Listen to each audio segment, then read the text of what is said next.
All right, so we have finally made it to concept 3, biological molecules. And because I had some requests to include my face in these videos, I figured the worst thing I could do, or the least I could do, would be to give it a shot. So we're gonna try it out, but I can already tell you right now it's probably not gonna go perfectly, but hey, you guys requested it, and who am I to deny my students their requests? Okay, so biological macromolecules, concept 3 for biology basics. So what are macromolecules? Macromolecules are large organic molecules, which mean they contain carbon. Organic means carbon. And they're used for various functions in living things. We cannot live without them, and everything that we will learn for the rest of the semester will be based on one of these macromolecules, of which there are 4. Okay, so just some little bit of preloading your brain so that you understand what we're talking about in terms of macromolecules. So macromolecules are made up of something called monomers and polymers. So most macromolecules are polymers, which are built of monomers. Monomers are the smallest. I want you to think of it as a small basic unit. So if you were going to build a brick house, I want you to think of one single brick. Okay.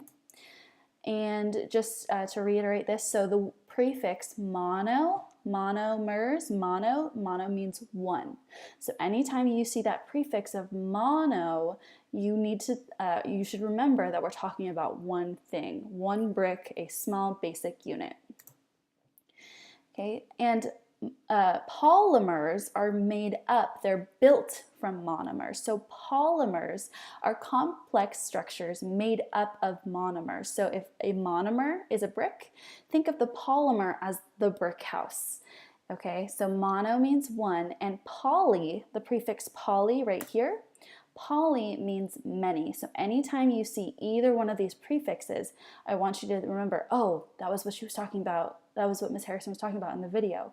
Mono means one, poly means many. Okay, so if we think of the brick house analogy, so monomers are bricks, those are individual bricks. And what do we do to create a house?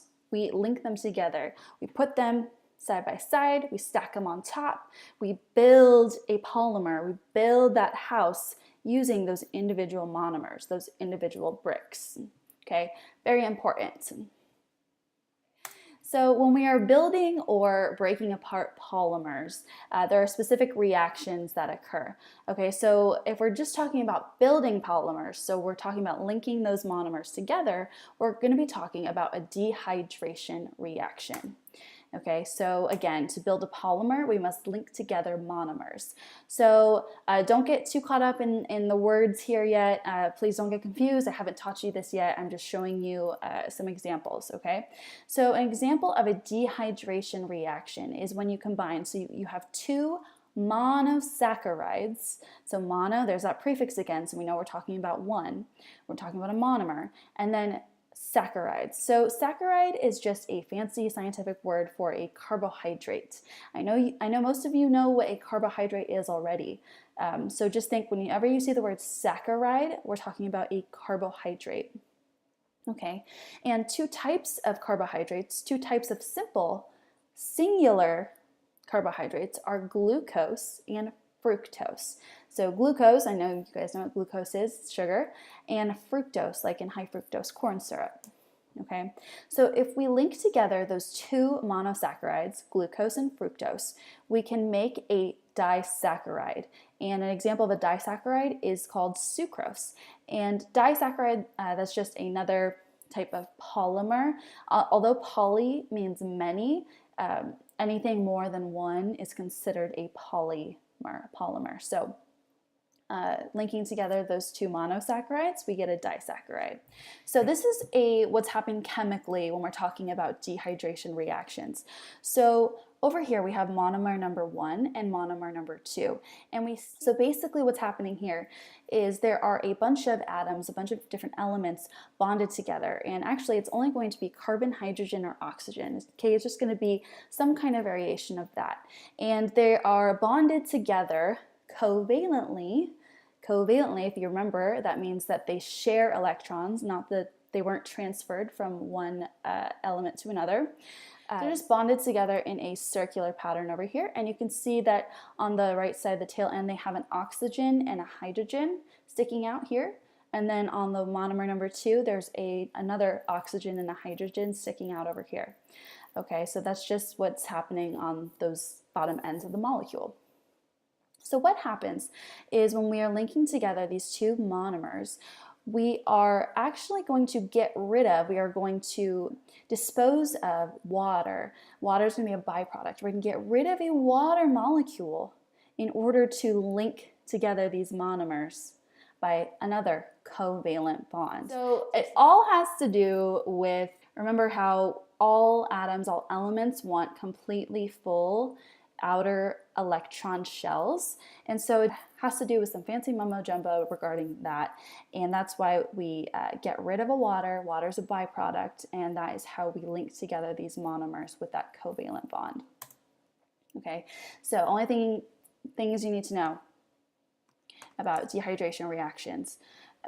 Dehydration reactions build a polymer by linking together monomers, and in the process, we remove a water molecule.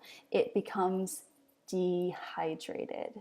Okay, if you are dehydrated, you are thirsty, you need more water. And so in a dehydration reaction, we are removing a water molecule. So what about when we're breaking apart polymers? Okay, so we just built the polymer, we built the brick house, and now we want to bulldoze that house down. Okay, and the term for this is called hydrolysis. Hydrolysis. Okay, and this is the opposite of a dehydration reaction. And so this is when we break apart big polymers into smaller monomers.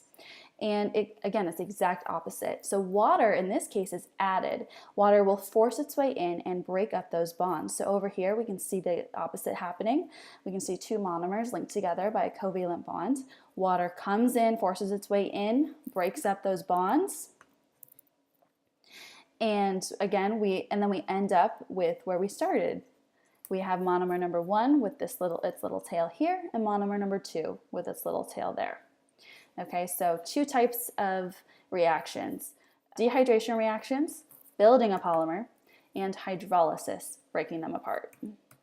Let's get into it now. All right, so there are 4 different types of macromolecules. Number 1, carbohydrates, which we all know, we can see over here. So those are going to be like bread, your grains. This is actually a picture of pasta over here.